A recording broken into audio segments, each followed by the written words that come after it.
start off, who are you and what are you doing here? My name is Esko Reinikainen. I come from an organization called the Satori Lab.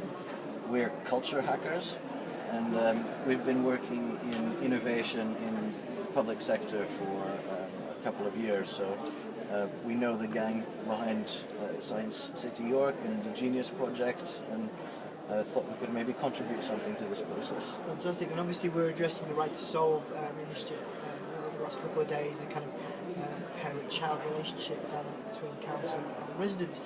What's your understanding of that, and what does it mean to you at this point? Obviously you've had a chance to chat to some people and see some ideas, so what does that Right to Solve initiative mean to you? Yeah, so if you look at the national picture and the public finance climate, the way that the relationship has happened between local authorities and citizenry it's kind of evolved into a dependency relationship, and there aren't any more the finances available to sustain that kind of profile, if you want. So there's kind of a financial impetus to reframe it, but also we have better models for public service delivery that are being developed, not necessarily in the public service, but in order to take advantage of them. You can't do so from a basis of a kind of a parent-child relationship.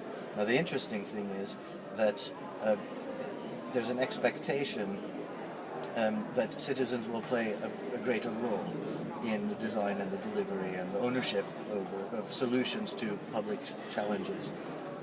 But you can't assume that that's just going to happen, because there's kind of this deficit in trust that needs to be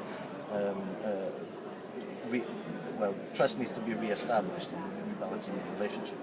So in terms of dynamics between bureaucracies and the citizens that they serve, there's a lot of rebalancing to be done, and this is a kind of very interesting project that seeks to address part of it. Yeah. I mean, you've obviously been able to see some ideas that have come across. Has there been anything that's kind of jumped out at you?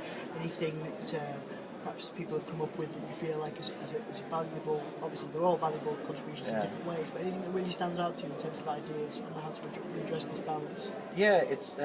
I don't know if it's a specific idea, but there's a trend emerging. So. While this is a developmental process and the ideas are evolving as the groups kind of apply different tools and models on them, where you started with actually quite traditional sort of solutions, like we need a website or we need a new communication channel or something. There's a trend emerging in the different conversations around the different proposals about understanding a little bit better the interfaces between citizens and traditional public authorities, and the needs to rehumanize those.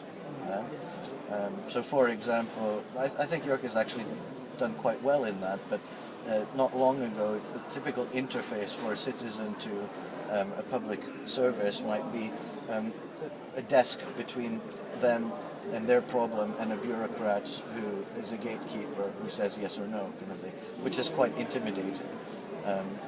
You can apply the same kind of thinking to digital interfaces, right? So government websites which are so bad that you choose not to use them because you're used to using things like Amazon and Facebook that just work, and you don't need a training manual. So how, in the redesign of those interfaces, how do you introduce the elements of humanity, the rehumanizing of those? That's a trend that's coming in all of the